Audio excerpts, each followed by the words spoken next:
My wife has been peeking at me from around corners and behind furniture. It's gone from weird to terrifying. My wife, Lynn, and I have been together for 6 years and married for 11 months. Our entire history together has been very normal and never once have I noticed any weird behaviors or red flags. I can't stress enough how out of character this whole thing is for her. Lynn is very kind, intelligent and thoughtful. She's always been the no-nonsense type of person. Being childish or trying to scare me is not something she'd normally do. She doesn't even like watching horror movies. When we first started dating, she agreed to watch The Shining with me because she knew how much I loved horror. She was so scared that she didn't even make it through half of the movie before we had to turn it off. She isn't into anything creepy and has never been into pranks. It's just not her cup of tea. And that's fine. But that's what was so strange about this. It's just so unlike her. I should also add that she never had any mental health issues, and as far as I'm aware it doesn't run in her family.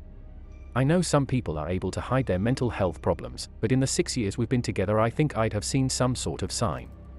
2 months ago, I was in the kitchen making myself some coffee before work.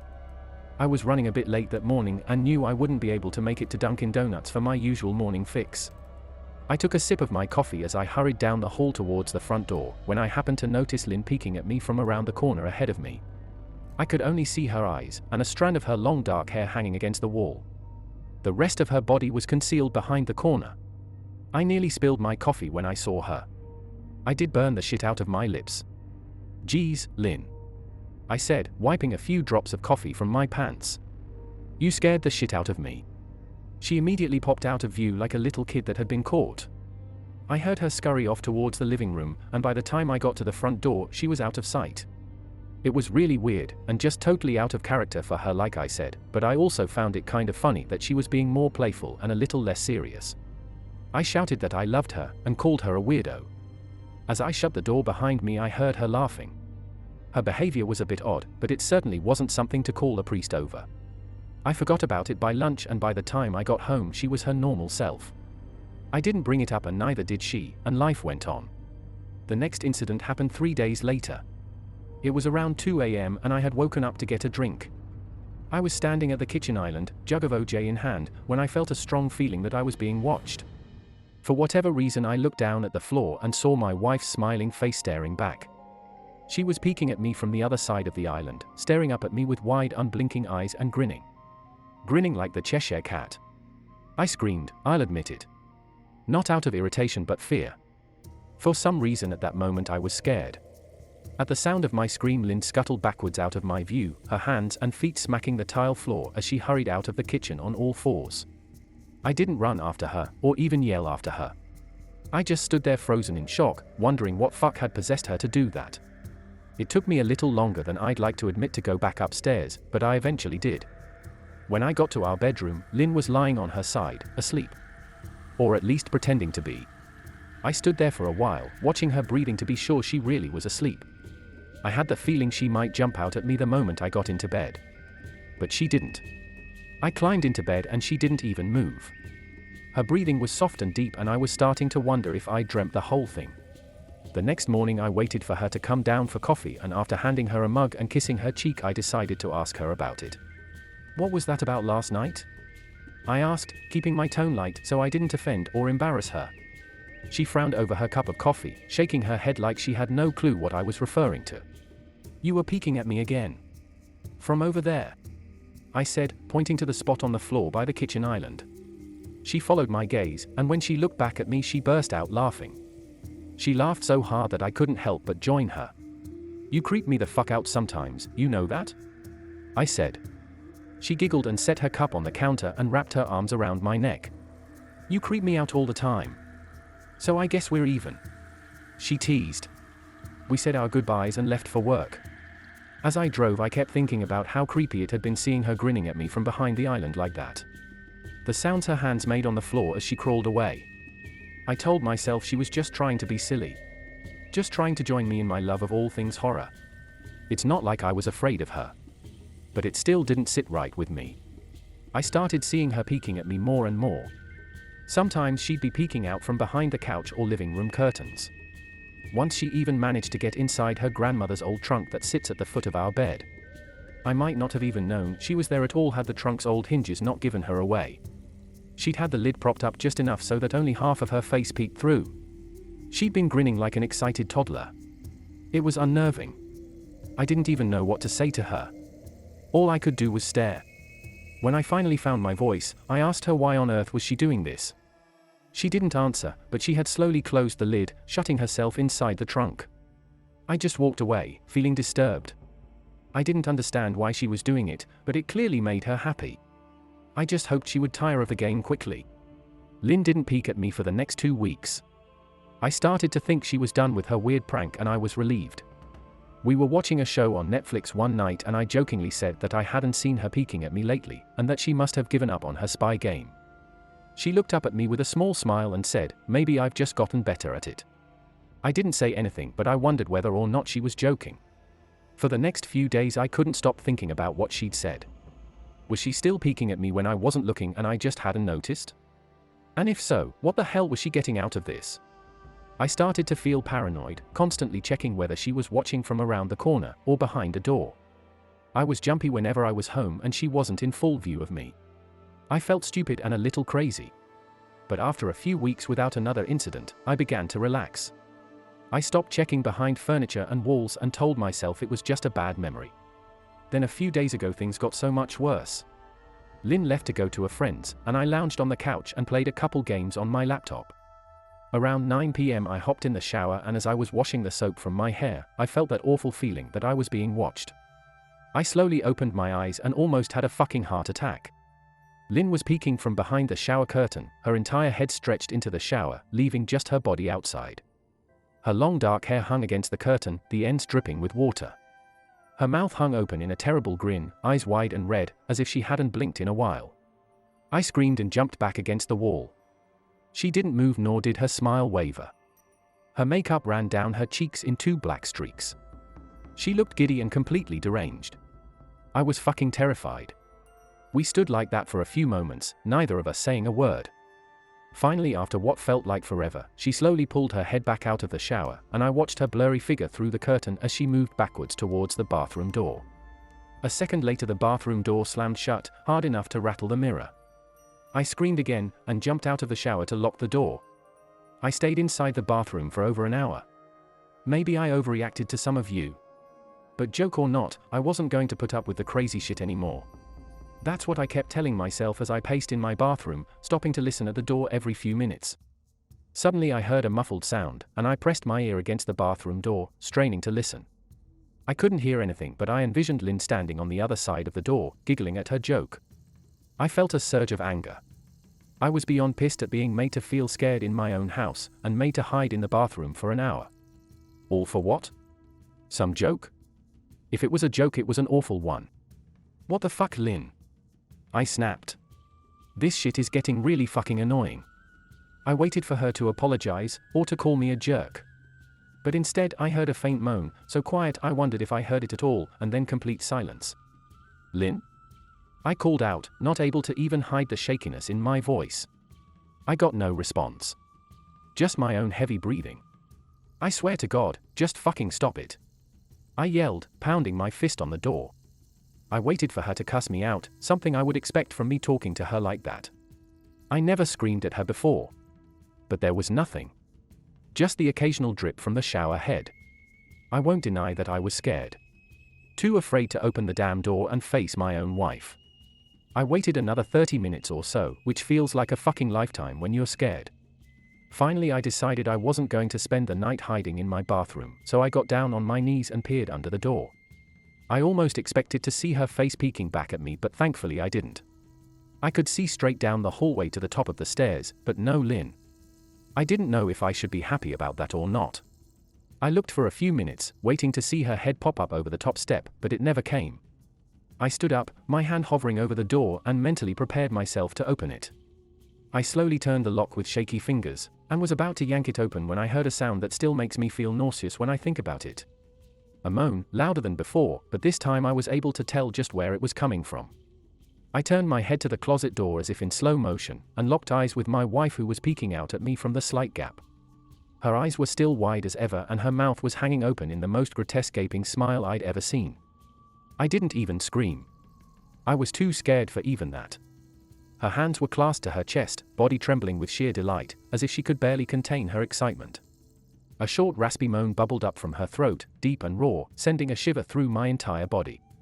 Somehow I found the ability to pull the bathroom door open and ran as fast as I could all the way down the steps, snagging my keys and phone from the table in the living room before running outside to my car.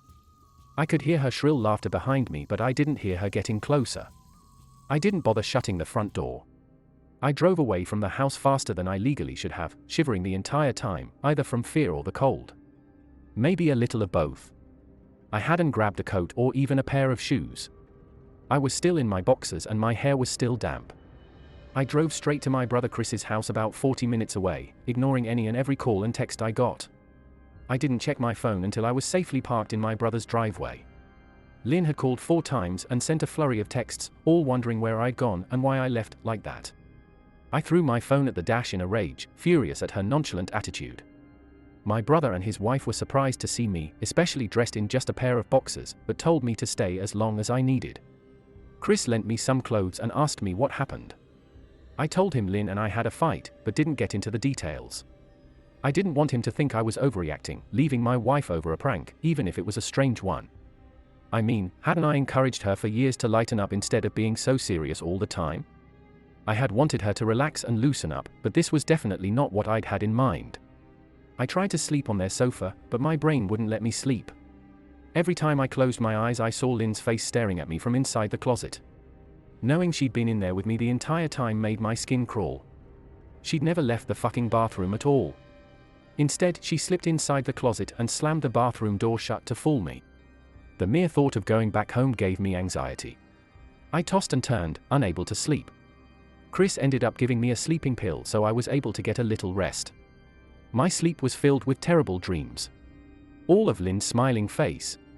I woke up just as the sun started to rise. My sore body ached from the sofa, and I felt drained. I knew I'd have to call Lynn at some point, but I didn't know what to say to her. I wouldn't be going home unless she gave me her word she'd never do any more creepy shit. I just wanted my wife back. Her normal serious self never looked so good to me. I was contemplating calling her and telling her that, when that familiar feeling came over me. I was being watched. I was staring at the ceiling, my heart in my throat. I didn't want to look away, but the longer I ignored the feeling the worse it got. My eyes drifted away from the ceiling almost on their own.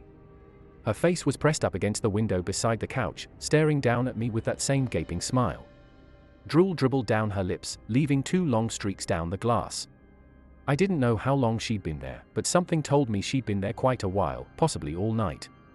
I didn't bother screaming, though I was afraid anger trumped any fear I felt at that moment. I jumped up from the couch and pounded my palm against the glass. Lynn? Are you crazy? What the hell is wrong with you? Just go home. I shouted. Now. She didn't move, and her ghastly expression never changed. If anything, her smile only grew, as if she had never been more elated. I could hear Chris and his wife moving around upstairs. As if Lynn could hear them from her place outside, her head twitched slightly in their direction, and she began to close her mouth slowly. Chris called my name from upstairs, obviously concerned. I turned to see him and his wife Rebecca hurrying down the steps. When I turned back to the window, Lynn was gone. The only sign she'd been there at all was the 2 streaks of drool still dripping down the glass. I tried explaining to Chris and Rebecca about waking up to see Lynn watching me through their window. They were skeptical, who wouldn't be? Chris and I went outside to the spot in front of the window, but there were no footprints in the dirt, just a slight indent. Animal probably, Chris guessed, and I didn't argue. He and Rebecca assumed I dreamt the entire episode, but they didn't understand, and I was too tired to explain it to them. I called out of work that day and turned my cell off.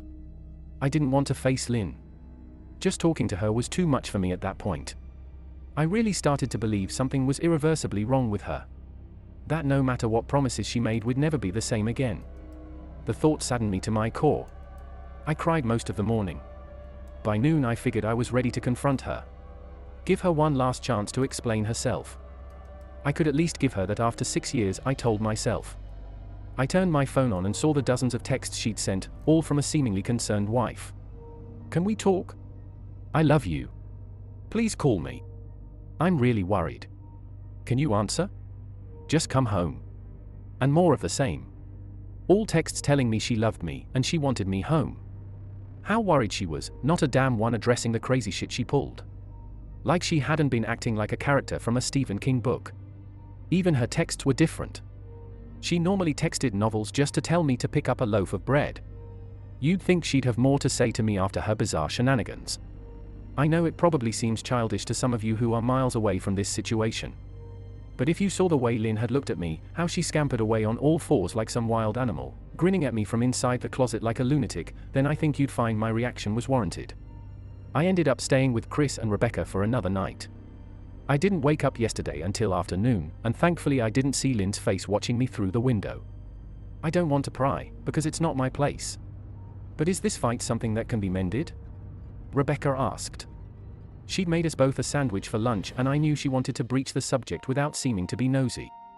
I don't know. She's like a different person. I said, choosing my words carefully. I still wasn't ready for her or Chris to know the full extent of the batshit craziness I had been dealing with. People change, Ben. But she's still the same woman you married. Maybe you both just need to talk through your issues. Whatever's going on, I'm sure it can be fixed. She said, ever the peacemaker. I think it's beyond that now. I don't think talking would help. I just don't trust her. I said. The words stung in my heart. I missed and loved my wife. But how could I live with someone like that? Living in constant fear didn't sound too appealing. Lynn loves you. She has to be absolutely crushed. She said. I don't know about that. I said. Well, she certainly seemed like it to me. I've never seen her so upset.